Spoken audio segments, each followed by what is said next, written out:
In this lesson, I'm going to be showing you how to increase or decrease the number of decimal places in your TRX strain gauge sensor display.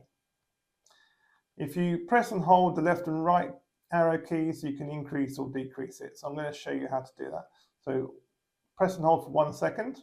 1, 2, 1, 2. And then you've got your increased number of decimal places.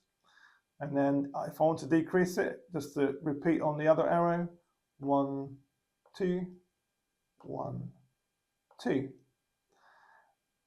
If your left and right keys do not have this effect on your decimal places, then I'm going to show you next how to configure that on the PSD toolkit that you can download from the appmes.co.uk website. And if you head towards the TRX or search for TRX in the AppMes website, you'll find a free PSD toolkit that you can download onto your PC. Once you've downloaded it, installed it to your PC, you can connect the TRX to your PC using a micro USB cable, which plugs into there.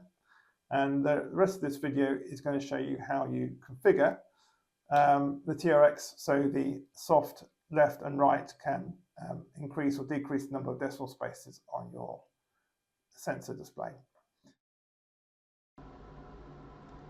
Okay, we've plugged in the TRX into the PC after we've installed the PSD toolkit. We just simply connect. Wait for it to connect, and then we head over to the settings icon, and we just make sure that the long press functionality for the left and right arrow keys is set to decimal places. Just make sure that is set to that.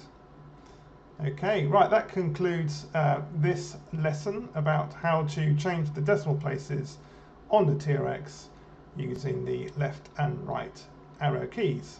Thanks so much for listening.